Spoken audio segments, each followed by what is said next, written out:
Hello बच्चों, आइए इस प्रश्न को पढ़ते हैं।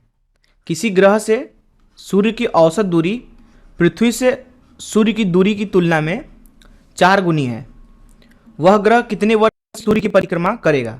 आइए इस प्रश्न की मुख्य अवधारणा की चर्चा करें। मुख्य अवधारणा।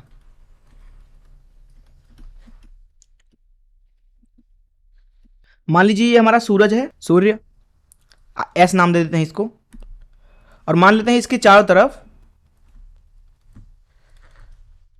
लगभग वृत्तीय कक्ष में एक ग्रह इसका चक्कर लगा रहा है, कुछ इस तरीके से। ये हमारा एक ग्रह है पी। मान लेते हैं कि सूर्य के केंद्र से इस ग्रह की जो दूरी है वो आर है। सूर्य का द्रव्यमान हम मान लेते हैं एम, ग्रह का द्रव्यमान मान लेते हैं छोटा एम। मान लेते हैं ग्रह v गति से चल रहा है, तो ये वृत्तीय कक्ष में घूमे, इसलिए आवश्यक ये है कि इसको केंद्र की तरफ में mv का वर्ग भागे r बल मिले। ये बल उसको मिलता है गुरुत्वाकर्षण बल से, जो कि होगा यहाँ पे g m छोटा m भागे r के वर्ग के बराबर।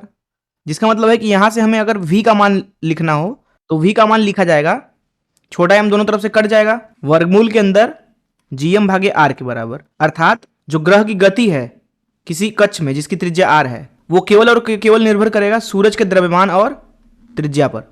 तो यहाँ पे अगर हम इस ग्रह के आवर्त काल को लिखना चाहें, अर्थात वह समय जिसमें ये एक चक्कर पूरा करेगा, तो वो मान हो जाएगा 2 पाई आर भागे वी के।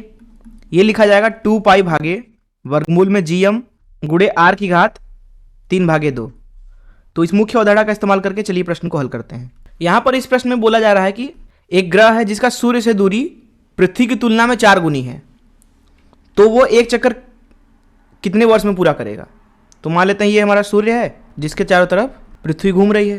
पृथ्वी बाहर से नीली दिखती है तो नीला बना देते हैं इसको। और एक और ग्रह है, वो भी लगभग वृत्तीय कक्ष में ही घूम रहा है सूर्य के चारों तरफ। मान लेते हैं यह है ग्रह पी, लेकिन इसकी दूरी जो है वो पृथ्वी के और सूर्य के बीच में जो दूरी है उससे 4 गुनी है।